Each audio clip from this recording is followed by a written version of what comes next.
Saudara, Anda menyaksikan segmen Kompas Bisnis bersama saya, Mario Sarong.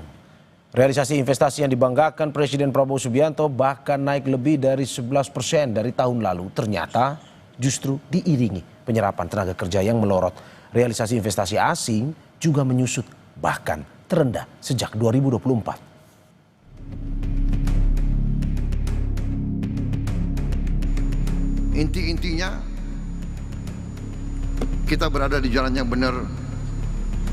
Usaha untuk membuat seolah-olah Indonesia dalam keadaan susah, Indonesia dalam keadaan gelap, Indonesia ekonomi gagal, itu saudara-saudara, itu adalah upaya menurunkan semangat kita, dan itu tidak benar, saudara-saudara sekalian.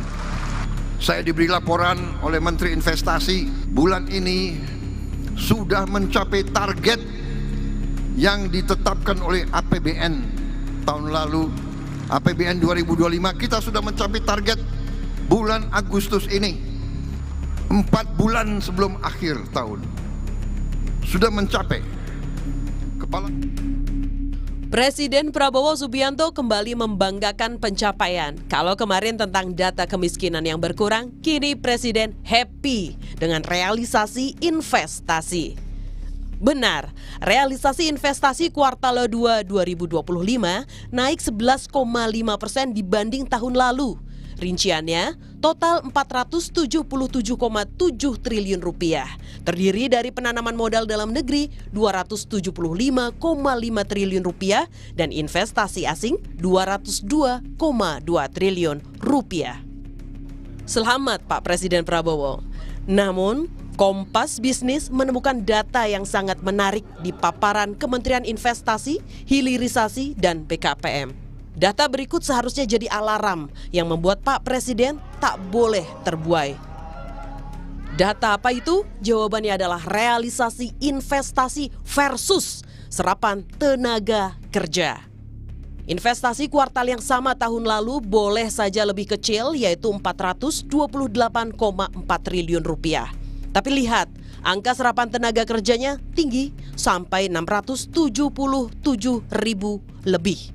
Bandingkan dengan kuartal 2 tahun 2025, realisasi investasinya lebih melesat, yaitu 477,7 triliun rupiah.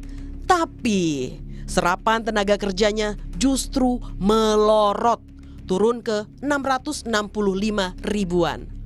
Pak Presiden Prabowo, Kompas Bisnis tunjukkan data lain lagi, yaitu realisasi investasi asing. Angkanya terus melandai sejak awal tahun 2024. Bahkan, realisasi kuartal 2 yang dibanggakan asing berada di titik terendah, yaitu 202 triliun rupiah. Kita lihat memang tidak bisa dipungkiri geopolitik yang meningkat ini tentunya mempengaruhi sekarang investasi di seluruh dunia. Dan alhamdulillah kalau kita lihat di saat geopolitik yang sedang tinggi ini, para investor domestik atau lokal ini mempunyai kekuatan yang besar. Dalam rangka apa? Dalam rangka mereka juga ingin meningkatkan perannya berinvestasi di Indonesia.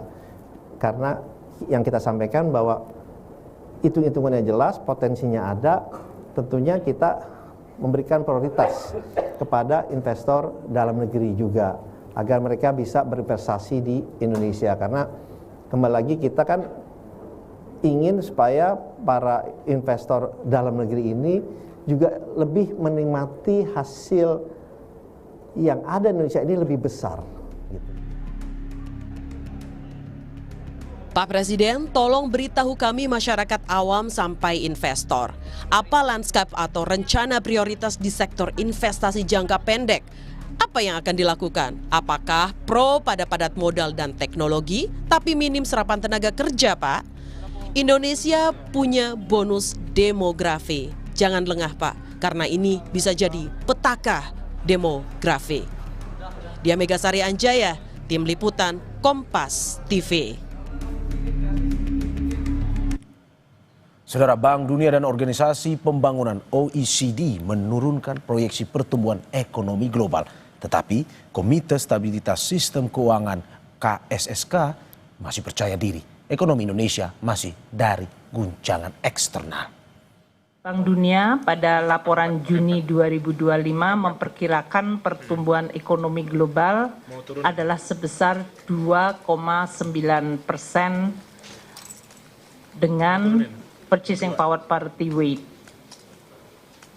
Ini adalah pertumbuhan yang menurun dibandingkan proyeksi sebelumnya, yaitu sebesar 3,2%. Untuk memberikan gambaran bahwa ketidakpastian telah menurunkan atau merevisi turun pertumbuhan ekonomi global seperti yang disampaikan Bank Dunia dari 3,2 menjadi 2,9. KSSK optimis bahwa pertumbuhan ekonomi Indonesia pada triwulan kedua akan tetap terjaga. Konsumsi dan daya beli masih positif, serta aktivitas dunia usaha yang cukup resilient yang didukung oleh peranan APBN. Selain itu, Saudara, Bank Indonesia janji all out atau habis-habisan mendorong pertumbuhan ekonomi dan mendorong perbankan menurunkan bunga kredit. Pertumbuhan ekonomi global yang melambat juga akan berpengaruh ke situasi domestik. Kami arahkan untuk mendorong pertumbuhan ekonomi.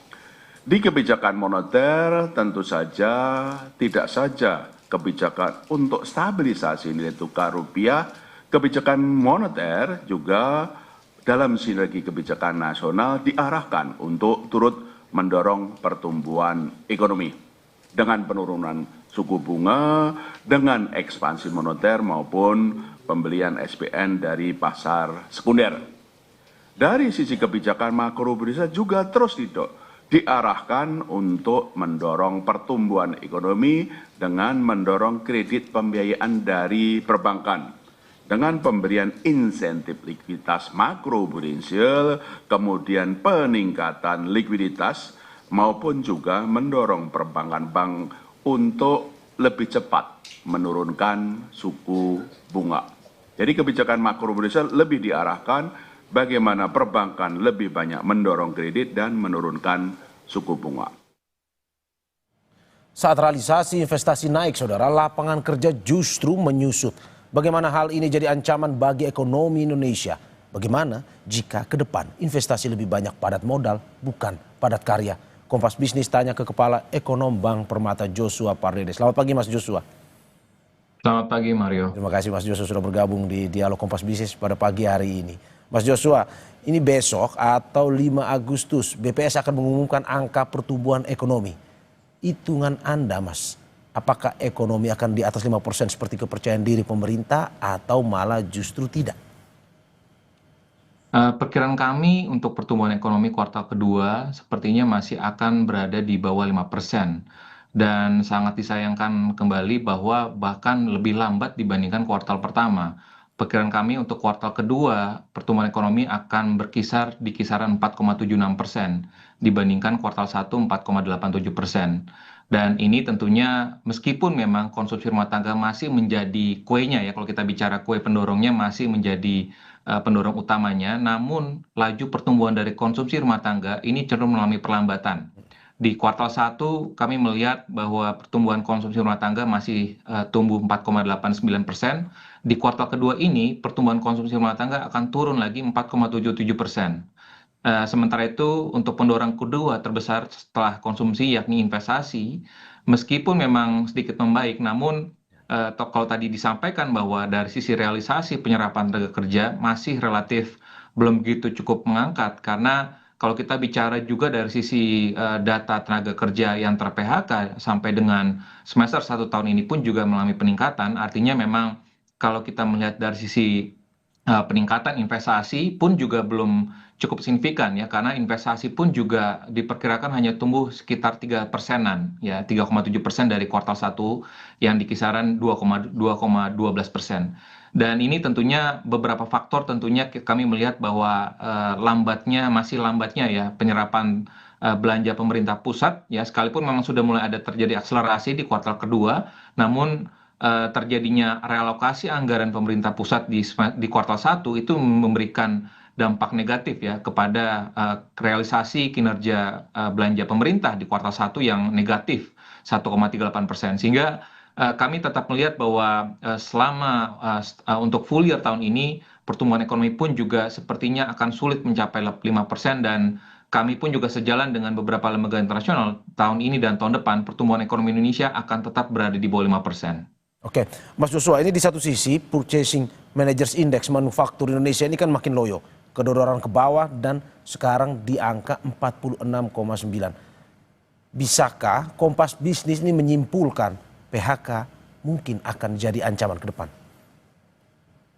Ya, kami mencermati ya bahwa ada situasi global ya. Tentunya kalau kita melihat lebih dalam lagi data PMI Manufacturing Indonesia ini, mengapa dalam beberapa bulan terakhir ini masih dalam fase yang kontraktif di bawah 50, artinya memang terjadi penurunan permintaan ya, permintaan order dari eksternal, dari pasar ekspor ataupun juga dari domestik ya. Artinya memang satu, adanya permintaan dari ekspor yang mengalami penurunan karena situasi global pun juga melambat. Namun juga kita perlu cermati bahwa ada kondisi tadi konsumsi domestik yang juga mengalami pelemahan, sehingga makanya permintaan domestiknya pun order dari permintaan domestiknya pun juga mengalami pelemahan. Sehingga itu terkonfirmasi sebenarnya terindikasi dari data-data tenaga kerja yang ter-PHK, meskipun memang kalau kita melihat kemarin beberapa waktu yang lalu pun juga sempat Kementerian Tenaga Kerja mengatakan bahwa belum akan mempublish ya data bulanannya karena dikhawatirkan akan memberikan sentimen yang tidak membangun, karena datanya kami menduga ini menunjukkan bahwa tren PHK cukup meningkat ya, karena tadi kami melihat bahwa misalkan tarif dari Trump itu cukup mempengaruhi beberapa sektor industri padat karya seperti misalkan tekstil, garment, alas kaki, furniture, itu kan semuanya berkaitan dengan industri padat karya. Belum lagi kalau kita bicara dengan beberapa sektor teknologi, misalkan e-commerce pun juga sudah menunjukkan tren PHK di sana. Jadi artinya kami tetap melihat bahwa dalam hal investasi dan juga dalam hal aktivitas manufaktur, kedepannya ini tentunya akan sangat bergantung lagi bagaimana akselerasi dari spending pemerintah untuk bisa memulihkan ya konsumsi rumah tangga ke domestik, dan juga bagaimana langkah-langkah pemerintah dalam jangka pendek ini untuk bisa menciptakan lapangan pekerjaan ya, untuk bisa memitigasi tadi mengoffset dampak yang ditimbulkan dari PHK yang cukup besar di industri padat karya seperti tekstil, garment, dan alas kaki. Oke, tapi kalau kita mau bilang bahwa ada fakta BKPM, ini penyerapan tenaga kerja anjlok saat investasi naik. Survei Bank Indonesia juga bilang indeks ketersediaan lapangan kerja di level pesimistis. Apakah bisa kita simpulkan artinya cari kerja di Indonesia benar-benar masuk level hopeless? Tapi sebelum Anda menjawab, kita saksikan jeda berikut.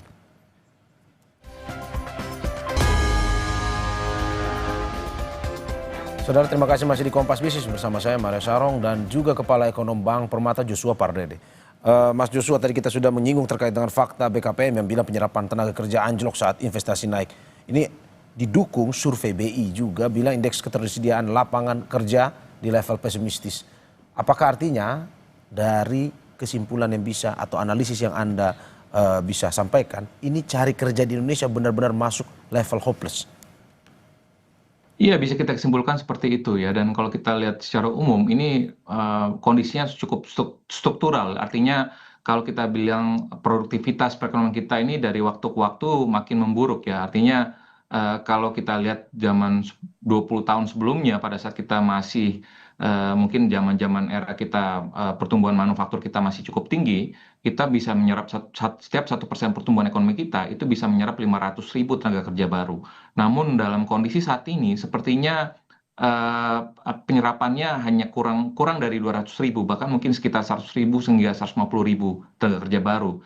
Dan tentunya ini terkonfirmasi ya dengan beberapa fenomena yang kita temukan, misalkan dengan beberapa indikasi pengunjung di beberapa pusat perbelanjaan yang jarang beli katanya, lalu juga dengan tendensi juga dari sisi konsumsi daya beli kelas menengah yang menurun karena tadi pendapatan real masyarakatnya pun juga mengalami penurunan cukup signifikan. Jadi jelas sekali bahwa secara relatif bahwa penerimaan masyarakat mengalami penurunan, namun di sisi lain dari sisi daya belanja ataupun belanja hidupnya ataupun daya ini belanjanya terus meningkat ya, sehingga makanya terjadilah penyerapan tenaga kerja pun juga tidak semakin produktif ya. Kalau kita melihat misalkan realisasi investasi memang oke, tapi kalau kita lihat misalkan ya realisasi kuartal kedua dari BKPM, Kementerian Investasi, ini rata-rata adalah semuanya padat modal seperti tadi disampaikan juga. PMA-nya itu rata-rata 28%, misalkan komposisinya terbesar itu dari industri logam dasar, pertambangan, jasa lainnya. Jadi PMDN-nya pun juga sama, transportasi pergudangan, pertambangan, dan juga perdagangan. Jadi kurang lebih belum menyasar kepada sektor industri yang bisa menyerap tenaga kerja dalam jumlah yang besar. Sehingga tentunya ini sangat disayangkan sekali, sekalipun realisasi investasi mendekati targetnya, namun kembali lagi kalau kita bicara bagaimana produktivitasnya untuk bisa menyerap tenaga kerja, karena yang lebih terpenting lagi adalah bagaimana agar tadi masyarakat ataupun masyarakat Indonesia itu bisa bekerja, karena ujung-ujungnya ingin mendapatkan pendapatan tanpa adanya mendapatkan pekerjaan dan juga mendapatkan pendapatan, tentunya investasi itu saya pikir tidak akan bisa berdampak secara real ya kepada perekonomian ataupun masyarakat kita. Oke, tapi bagaimana kita melihat dampak rentetan ini? Ini cari kerjaan susah satu, inflasi naik karena harga bahan pokok mahal selanjutnya. Daya beli seakan dibuat babak belur. Ini akan seperti apa kondisi ekonomi ke depan nih dari analisis Anda? Ya, yang tadi seperti kami sampaikan ya, bahwa kami sejalan dengan proyeksi pertumbuhan ekonomi dari berbagai lembaga internasional bahwa tahun ini dan tahun depan pertumbuhan ekonomi akan berada di bawah 5%.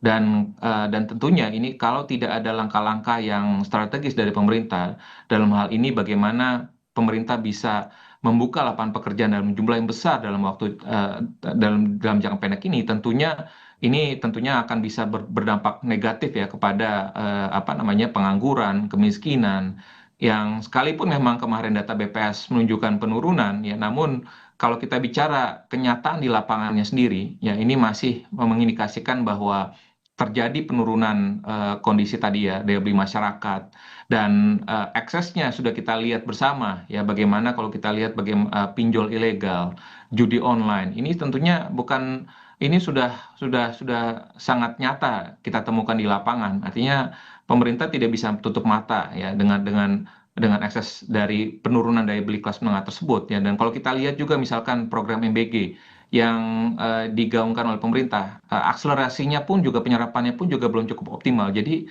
kalau memang pemerintah menargetkan ataupun mendorong MBG ini bisa menjadi salah satu driver penggerak pertumbuhan ekonomi dalam jangka pendek ini, harapannya bahwa spending untuk ataupun belanja dari MBG ini bisa ditingkatkan lagi.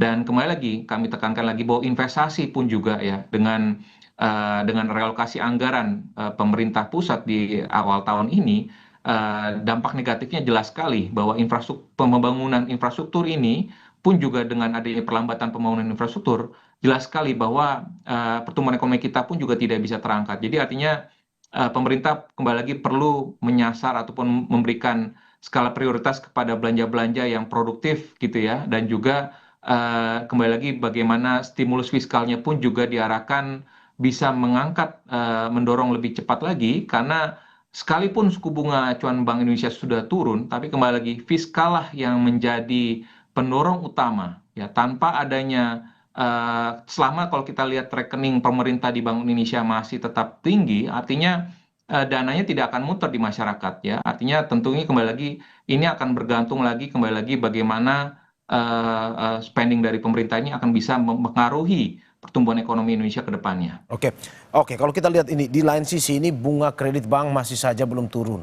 Meski Bank Indonesia sepertinya sudah all out dengan potong BI rate 3 kali sejak awal tahun. Dari analisis Anda, berapa penurunan bunga yang match untuk mendukung ekonomi agar lapangan kerja tercipta ke depan? Ya, secara teoretikal sebenarnya suku bunga kredit perbankan itu biasanya akan mengikuti ataupun menyesuaikan sejalan dengan penurunan suku bunga Bank Indonesia. Namun itu kondisinya akan bergantung lagi bagaimana kondisi likuiditas perbankan, yang tadi sangat dipengaruhi bagaimana seberapa cepat akselerasi spending pemerintah ya. Kalau tadi rekening pemerintah di BI masih relatif tinggi, tentunya nggak akan bisa nyampe ke masyarakat. Yang kedua adalah bagaimana kondisi risiko kredit ya, risiko kredit perbankan yang sudah mulai mengalami peningkatan, khususnya beberapa segmen bisnis seperti UMKM itu NPL-nya masih relatif tinggi. Sehingga ini perlu juga harus dicatat bahwa transmisi ataupun penyesuaian suku bunga kredit akan terus berlangsung, akan bekerja, tapi tentunya akan ada waktu penyesuaian atau time lag-nya, ya. Dan tentunya kembali lagi dalam hal risiko kredit, ya, selama perbankan melihat ada terjadi peningkatan risiko kredit karena tadi ya perbankan juga melihat bahwa ada penurunan daya beli, lalu juga PMI manufacturing pun juga mengalami masih dalam fase yang kontraktif. Sepertinya perbankan pun juga berhati-hati ya dalam penyesuaian suku bunga dan juga dalam hal penyaluran kreditnya, karena pada akhirnya ini akan sangat mempengaruhi nanti kinerjanya ke depannya dan juga portfolio kredit perbankan ke depannya. Sehingga tentunya kembali lagi ini sektor industri perbankan pun juga akan sangat dipengaruhi kembali lagi oleh ujung-ujungnya fiskal pemerintah untuk bisa mengakselerasi pertumbuhan ekonomi. Jadi bukan moneternya tapi justru adalah fiskal pemerintah yang menjadi ujung tombak dari perekonomian kita. Oke. Terima kasih Mas Joshua atas apa yang disampaikan. Semoga bisa memberikan masukan kepada pemerintah terkait dengan solusi bagi para pencari kerja di Indonesia. Terima kasih sekali lagi Kepala Ekonom Bank Permata Joshua Pardede atas apa yang disampaikan. Sehat-sehat selalu, Mas. Terima kasih.